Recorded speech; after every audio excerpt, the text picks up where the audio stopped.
Hi, I'm Leroy Ward with ESI. And as I traveled the globe in 2010, speaking to clients and to prospects and to colleagues and peers, I picked up a few observations that I want to share with you today. These observations I've called the top PM trends for 2011, and hopefully they'll help you create a strategy to meet your upcoming challenges.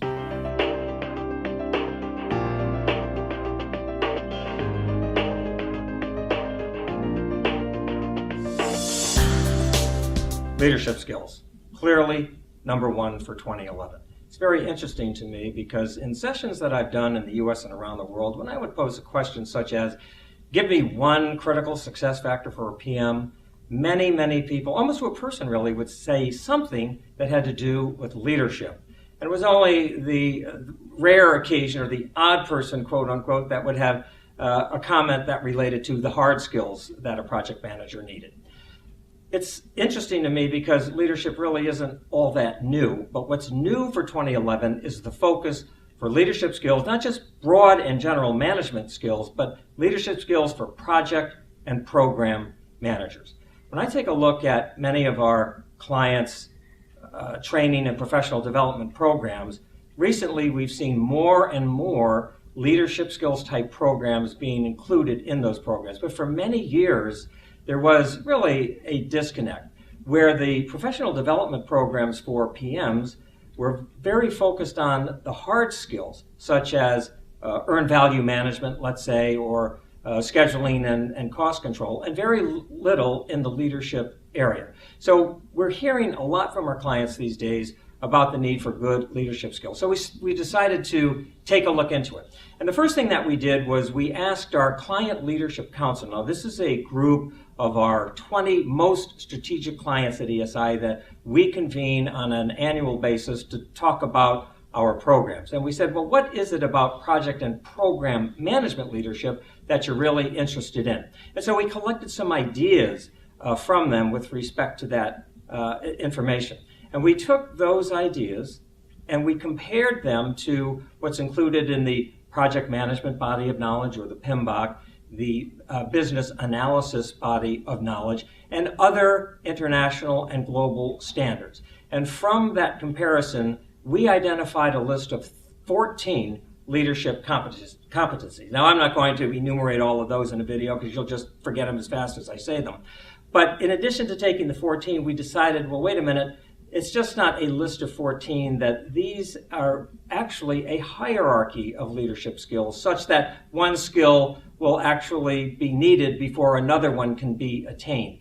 And so based on our priority ranking, we came up with 3 broad categories of leadership skills. 3, you'll remember. Here they are. Number 1, consulting skills. 2, high-performing team development skills. And third, it's all about stakeholder management. And then as part of each of these 3, there are those that will actually support and complement those skills. Our next step with this then is we're going to take and do another client review, but a broader review in addition to going back to our Client Leadership Council. The bottom line in leadership skills from a project and program manager's point of view and from our client's point of view is very simple. While it's important to know how to construct a WBS and a network diagram, it's actually equally, if not more important, for a project and program manager to be able to bring a team together, have those folks agree on the work to be done, get them excited about that work, and actually accomplish the goal. That's what our clients are looking for in their PMs. How about you?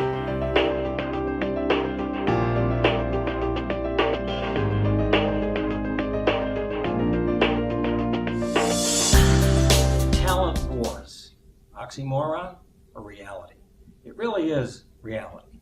Even in a world which is suffering through a global recession and employment in the United States up around the 9% mark, good, experienced project managers can still find work.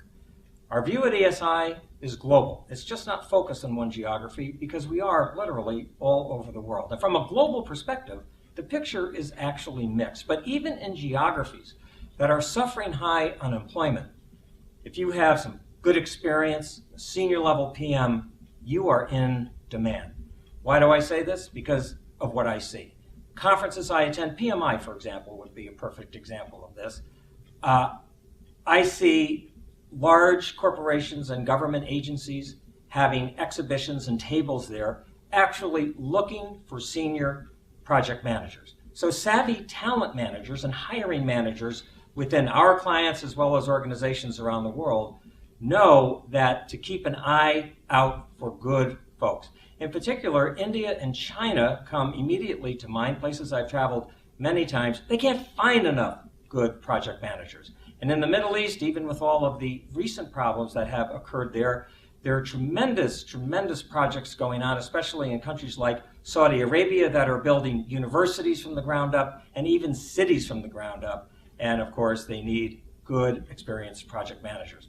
Now, this does someone little good who lives in Seattle, who can't sell their house, and even if they could sell their house, they would take a loss. And I realize it's very difficult to just pick up and move halfway around the world for a job.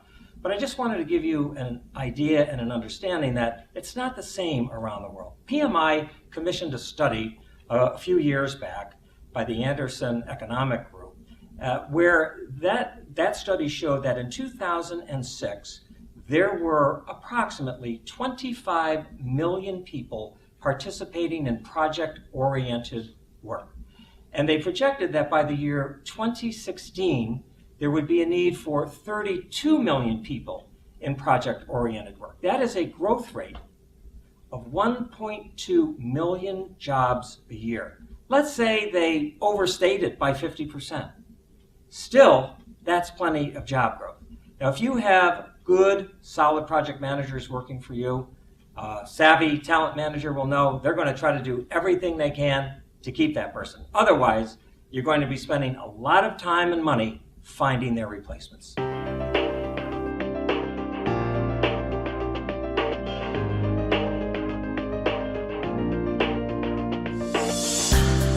Everyone's looking for a silver bullet, especially in the software development field. Is Agile it? Only time will tell. Look, there's no industry better at hyping something than the IT industry. Just the other day, I received an email from a provider of Agile services claiming and representing that I was going to save millions if I used their proprietary methodology as it related to Agile. Here's the thing about Agile. It's not new. Agile has been around in concept for 25 years. First appeared in an article by two Japanese professionals and professors in the Harvard Business Review. It was only until 1996, when Ken Schwaber, who's a giant in the Agile field, actually started to bring it out more and make it a bit more popular. Is it really, though, the next silver bullet? Now, the key to Agile benefits, to achieving Agile benefits, rests in doing a couple of things right. The first is you need to pick the right project on which to apply Agile methods, because not all projects are conducive to this. And secondly, you need to have the right people. What do I mean by that? Obviously, people who want to try something different, because this indeed is different, and people who are and have been trained in one of the many Agile methods. You know, people talk about Agile, immediately people say Scrum. It's a Scrum. You know, we're going to do that. But there are many, many other Agile methods in addition to Scrum that one can use. Scrum just seems to be one of the most popular at the moment. I can also tell you this about Agile because I've heard it. You tell management you're going to use Agile and they back you. Okay, let's try something new. Let's be experimental. You know, all managers want people to be innovative. You say that, you know what? They are going to expect that you're going to finish the project faster. Faster. Is that really true? Or is Agile really something to apply so that we have a better result? We have a higher quality result. In fact, we produce a project that conforms more to the user's requirements than if we hadn't used Agile at all. And so when we begin to use Agile methods, we really want to make sure as project managers that we are on the same sheet of music, as a famous American once said, so that management's expectations are certainly aligned with what it is that we are going to deliver.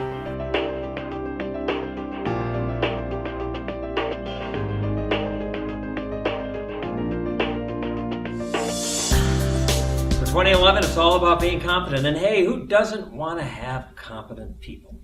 It's really about competency models. Several weeks ago, I spoke at a NASA conference attended by more than 1,000 project, program, and systems engineering professionals. As you can imagine, NASA has a very strong culture in project management built up over many, many years of practice. And the foundation of that culture and professional development rests with their very strong competency models. Now, large and mature organizations, especially here in the US as well as in Western Europe, have used competency models for many, many years for all kinds of professions. But what is new and growing for 2011 is that many, many more organizations globally are starting to think about, develop, and use competency models. And as project and program management become more widely recognized around the world as being critical to the success of implementing strategies for organizations, they're going to need such models in order to develop their project and program managers. Ron Kempf, former head of competency development for HP Services, once told me that he was able to recruit really good people because HP had a very strong competency model for project managers. That competency model was integrated into a career path. And so when these prospective employees looked at HP, they said, here's an organization who gets it. Here's an organization where project management is just not a role, it's in fact a discipline. And that was all based on using competency models, as well as some other things, of course. Now, there are quite a few generic project management competency models available. However, program management, being the different discipline that it really is, does not have that. And that's why Ginger Levin, longtime colleague of mine and friend of ESI's, she and I wrote a book called Program Management, a Complexity Model, in which we identify competencies for program managers working on very complex programs. This book is going to be published by Taylor and Francis in April of 2011. If you're in the program management field and you need to accelerate your beginnings in developing a competency model, may I suggest you at least take a look at it.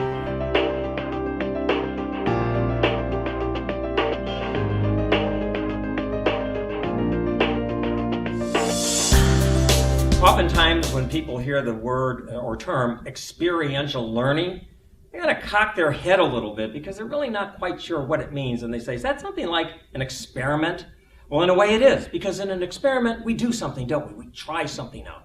Experiential learning in the training context means learning how to do something, not necessarily just knowing about something. So there's a real difference. Let me give you an example. Let's say you need to learn how to fix a flat tire. Great skill, by the way. So you go to a training class on how to fix a flat tire. When you walk into the class, you see a tire, you see a flat tire. It's on the ground. You see a jack, you see a tire iron, you see the lug nuts. And you say, wow, I'm going to really learn how to fix a flat tire. Now compare that experience with going down the street to your local university. You walk into this room. First of all, it's an enormous lecture hall, and it's tiered, and it has whiteboards and blackboards. You know, some of these schools still use blackboards, if you can believe it. And professor comes in. Professor has a corduroy jacket on with the leather patches on the sleeve, maybe a little pipe sticking out of his pocket. And the first thing the professor says is, we're going to learn how to fix a flat tire. And this is unit number 1, lecture number 1, the history of rubber. Well, now you know you're not in the right place. You might know something about how to fix a flat tire, but you're not going to know how to do it. Our clients have insisted on experiential learning for years. That's not new. And especially our clients in Asia, in particular Japan, India, and China, are very adamant that our programs have how to do stuff in them, that they're chock full of how to do's. But what's different now for 2011 and moving forward, and I don't believe this will ever change, is that they just don't want us to teach their project managers how to do something in a generic sense or how to do something in their industry. They want us to engage these learners in learning how to do something specifically as specifically as they should in their organization, how they want to do something. After all, These people are not working on generic projects, are they? So why should they learn a generic approach?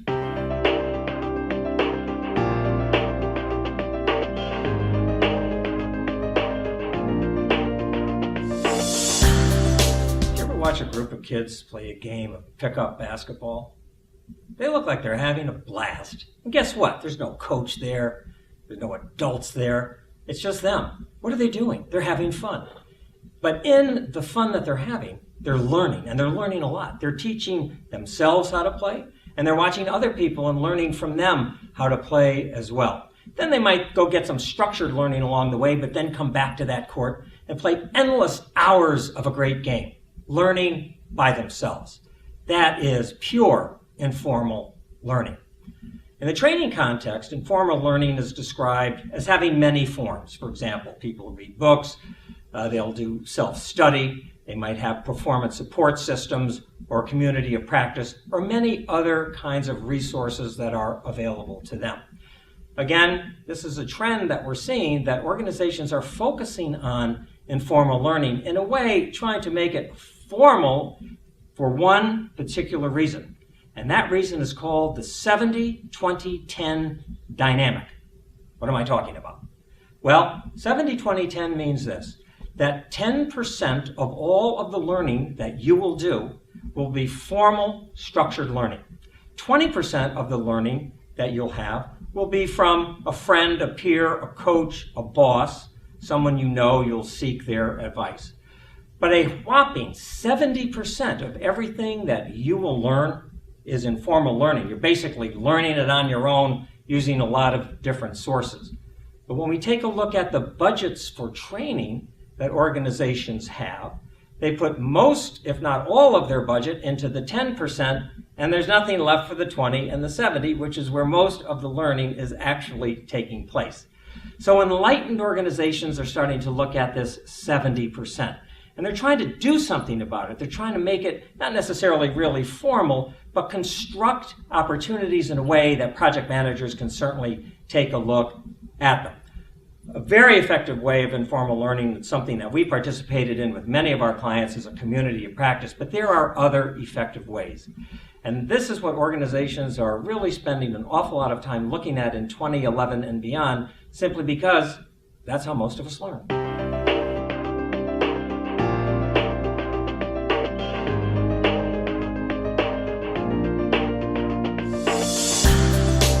This is a trend I am really glad to see happening for 2011. Strengthening project sponsorship and overall project governance. Last year, in 2010, I spent quite a bit of time in Bangladesh, India, and Sri Lanka. People call these emerging markets, the third world, developing countries. They come with a variety of names. They're fascinating countries, to be sure. But they take a back seat to no one when it comes to the concept of project governance, because they don't want to make the same mistakes that a lot of organizations have made in other countries. When I was there, I spoke to clients and I spoke to prospects in the financial services industry, telecom, software, and construction. And believe me, these individuals and professionals really know how critical it is to have a very strong project sponsor. Because if they have a project sponsor in name only, or a project sponsor that is MIA, missing in action, they know that that's nothing more than a recipe for disaster. But you know, you don't have to go all the way to South Asia to see where people recognize this critical need. Right here in the United States, Vivek Kundra, who's the CIO for the United States federal government, in his 25 major initiatives to improve project success rates for mega IT projects, has in fact identified project sponsor and project sponsorship as a key initiative, making sure that every project has one and that that person understands the nature of the role that they are playing. How about your organization? How about you? Can you rattle off the name of your project sponsor as quickly as you can, your favorite cuisine? If you can't, obviously, you've got some work to do.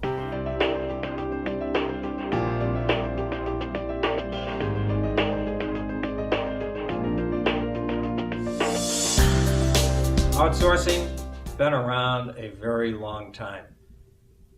What's with outsourcing in 2011? Bottom line is, so long as companies continue to save money doing it, they'll continue to do it. Last year, in 2011, ESI conducted a global survey on outsourcing and specifically looking at the risks associated with it.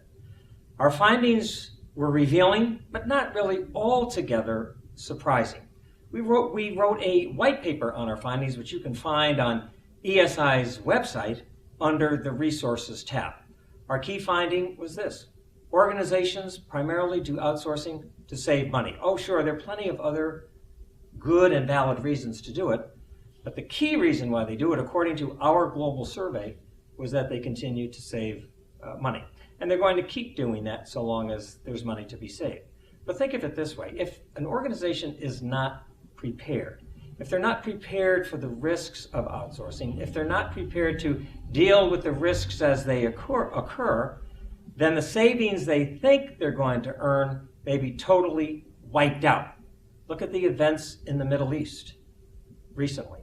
These are a very sober reminder, are they not, of the instability in the world. So to help our clients deal with outsourcing, I did a webinar entitled 5 Ways to Reduce Risk in Outsourcing, which can also be found on our website. Because the better we are at outsourcing, the better we are at identifying and dealing with risks, the more money, in fact, we're going to save.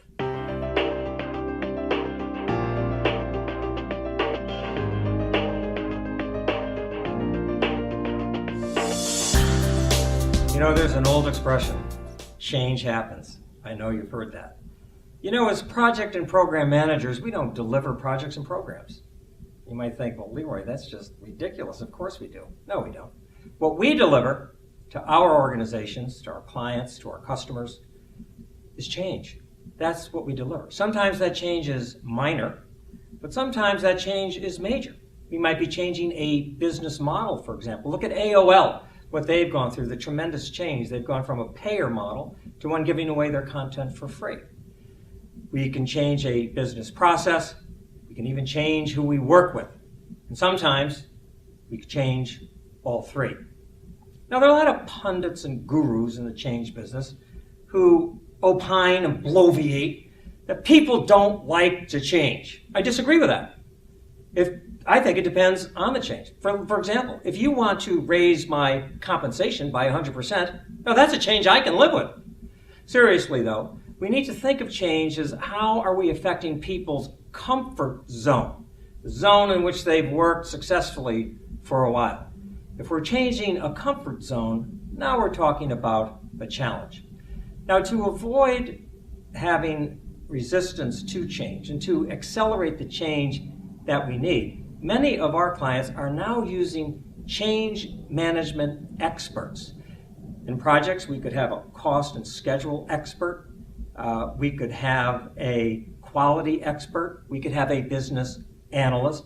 Now, project managers are putting change management experts on their team. What do? Well, they gauge the readiness for change in the organization for whatever it is the project is going to deliver. And they also identify approaches that can be used to help gain acceptance of the change. One of our clients has even hired a consultant and acquired the proprietary methodology for change with it's all automated tools and templates and checklists and all those other kinds of things.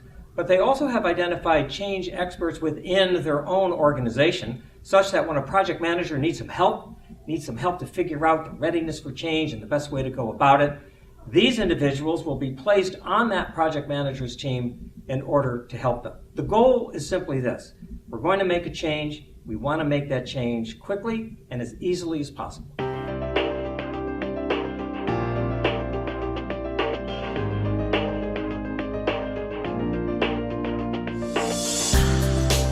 The PMP, the Project Management Professional. In August of 1990, there were only 431 PMPs. Yet by the end of January of this year, 2011, there were almost 418,000. You know what percentage increase that is? 97,000%. I bet your 401k didn't do that, did it?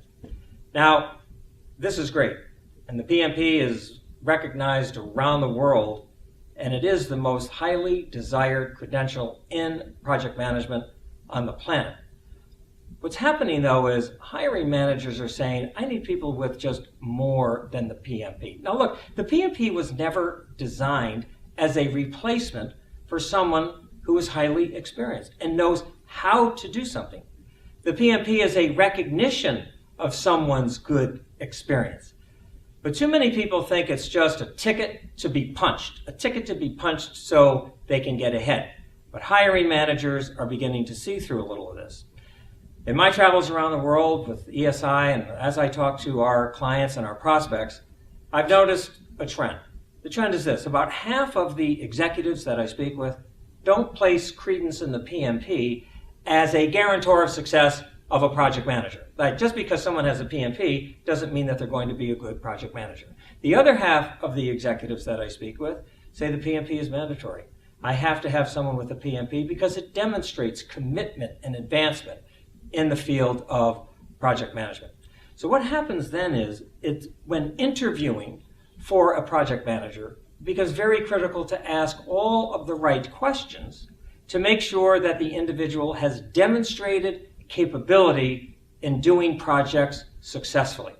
Actually, in an ideal world, you'd want both, wouldn't you? You would want someone who has the PMP, because the PMP reflects someone who does have a lot of knowledge in the field, who is committed to his or her own professional development and advancement, and is willing then to subscribe to a process with the Project Management Institute that they are going to stay current in their field through a process of continuing education and other opportunities. Yet you want someone with experience, hardcore experience, because that person is going to bring you good practical approaches to doing work. They'll be pragmatic, and they'll also be realistic. If we can take someone who has the qualities in a PMP and someone who has all the great qualities of an individual who's highly experienced, and we put that together, can you imagine how strong that would be? I'm a PMP, and I'm very proud of it, and I know others are as well. But organizations today are looking beyond that. They want to make sure we as project managers know how to do something, because in the end, project success means we're getting our job accomplished.